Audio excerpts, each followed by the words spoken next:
Last night, comedy school was different. The one person, the one like student, main student that I really connected with was out sick. And he is like a middle-aged man with just like big, boisterous, grounded, lovely energy. And the group is sort of clammy. And so his energy is a really nice contribution to the creativity in the room. And he takes up space in his personality in a great way. So it was like noticeably lacking from class. So that was weird. I got spring rolls to eat because I thought that would be like compact and easy. And I ended up twice now being the only one eating. The class is from 6:30 to 9:30. Like, I'm hungry. And so I'm the only one eating. The guy behind me is like so awkward. And he can't eat a lot of things because of medical stuff, but like longs for it and like talks about it. And so as I'm eating my spring rolls, they are not staying together. Noodles are like falling out. It's a mess. And I can just hear him like behind me to my right shoulder, like heavy breathing.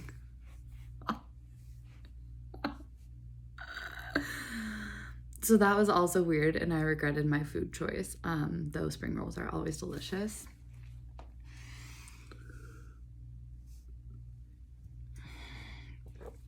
The lecture was short, but it was like about joke setup, which was really helpful from a writing perspective, just different ways that you approach the joke and things, just sort of learning the technicalities of stand-up, which as a writer and like just comedian lover, it's super cool to get the behind the scenes thing and then get to play with it.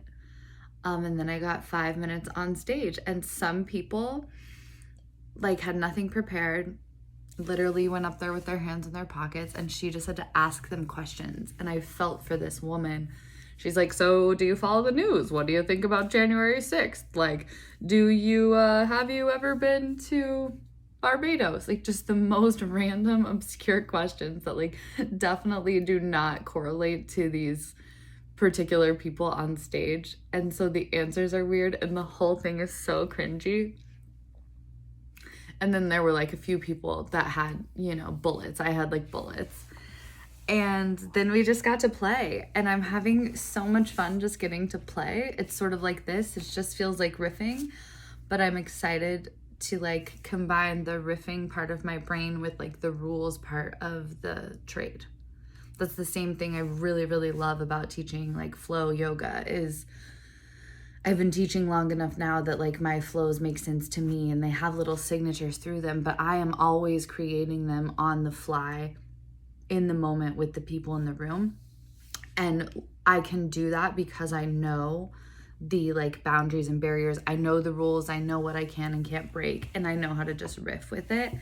And so it's really fun to challenge myself in this new way and see sort of the parallels in the skill building, but also acknowledge that I am like a mere humble little student at this point. So that was cool. We go around and give feedback. Everyone gives feedback to everyone's performance, which is fun. It like simulates being in a writer's room too. Sometimes like you help people evolve their punchlines, which can be really great or can be, again, so cringy. And so I get a little bit nervous because I give feedback like as a writer, and I give feedback as like a yoga instructor. Like, I just get it, and so I share it, but sometimes that feels like overstepping. Like, I'll be like, oh, that was a really great job, but if you're gonna like bring this up, if you're gonna make me listen to you say the word pussy 6 times, like, make it a relevant through line, or just stop because you sound horny. Which is just the truest response to this act if you had seen it. And I think it's important that someone says that, like, women are 50% of your audience. Like, I can take a joke, but you've got to make me need to laugh at it. And it's vulnerable to give feedback, or it's vulnerable to tell people like, hey, this was really great. I want to hear so much more, because you can see that they're timid about sharing it in the first place. And I think, again, this is where, like, having been public speaking by way of teaching yoga for years, I've really gotten comfortable with, like, the words that fall out of my mouth, which is a dream most of the time. So this is really fun, but I have a lot of admiration for people showing up for the first time and learning how to use their voice on the fly like this. It should be noted that the harsh criticism from earlier is for someone who's been in the industry for 10 years and is taking the class for the 5th time. Like, it's a riot, honestly. But it's also really fun to be to be amidst like just a diverse and quirky group of people, because we haven't been in groups that much, or really the only groups I've been in are like my little bubble. And it's great to remember that, like, there are just so many voices out there, and some of them are definitely funnier than others or more or less eloquent, but we're all on that journey to ourselves. And so that was genuinely my feedback to this one lovely human. Was like, as a yoga instructor, like, I want you to just pull your shoulders down and I want you to breathe, because what we have to say is valuable, whether it's in a yoga class, a stand-up stage, your office email, your familial relationships, your romance, whatever. Like, our words, our self-expression is essential, and it's a gift, and it's a tool, and it's a craft. It is so important. And for me, this feels like it has arrived at the perfect time in my healing journey, because I'm able to talk about things that I'm healing through and laugh at it.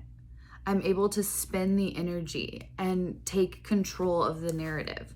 I'm able to take that, like, story off the shelf. Maggie and I were just talking about this. The story comes off the shelf as it was previously written, and we're able to open it and be like, oh, now, da-da-da-da-da. Now I make people laugh when I share my story. What a gift. What a gift to that scar in my heart. So I guess this is the rounding part of my healing journey, where I'm able to start, like, offering my soul as service. It is messy and still baby deer status mixed with a little snake and a turtle. Like, I am just figuring it the fuck out. But so are you. So are these people that I'm sharing a classroom with and able to giggle with, or trade stories with, or trade punchlines, or cringe awkwardly. It's all in pursuit of connection and self-expression, and whatever brings us back to ourselves and makes us feel whole. So however that exists in our lives, I'm showing you my windows, but you have art or roller derby or whatever the things are. Like, lean in, make time, pull your shoulders down, take the deep breaths, and say yes, thank you to these opportunities. Because every time we are signaled to grow, we can move with resistance, or we can move with joy, with intention, comfortably uncomfortable, place of okayness, endless love.